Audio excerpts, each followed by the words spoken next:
Hi, my name is Craig Potoff. I'm the owner of Hemp Farming Services.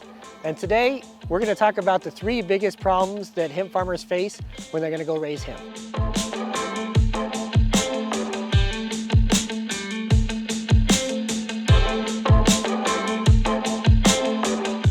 So the 3 biggest problems that people face when they're doing harvest is planting, and specifically the size of their pods on their plants, having a weed cultivation or a weed elimination plan before they start, and having a harvest plan and somebody they can trust and work with who's going to show up on time and has the capability before they start. So when people go to farm hemp, the first problem that can be potentially devastating in the fact that you might not have a crop after that, or you might not be able to make money, is planting. In planting, it is so crucial that you get a stand.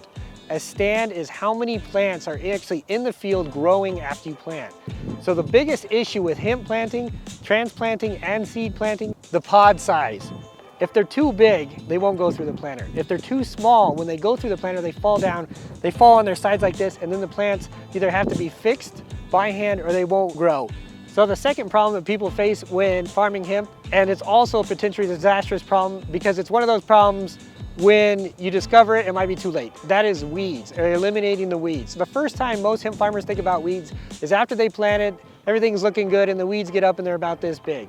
If that's when you're thinking about a weed plan, you're already too late. By the time you get a cultivator, you get somebody out to take care of them, the weeds will have already overgrown your plants and damaged them. So really, in order to control your weeds, you got to be able to control them before planting and then after planting, but you have to have all that set up beforehand. So the third largest problem that people face when farming hemp is they don't have a harvest plan set up. So it's nice out, like today, we got a little bit of a breeze, but it's nice, the sun's blowing, and people are thinking, I'm gonna wait as long as possible until I harvest my hemp. What happens? The weather turns off bad, and then everybody's in a scramble. And the people that don't already have arrangements to have their hemp harvested probably won't get it harvested in time. The last thing is, if you get your hemp and you have it and it gets snowed on, depending on what conditions is, you can lose your entire crop at harvest time.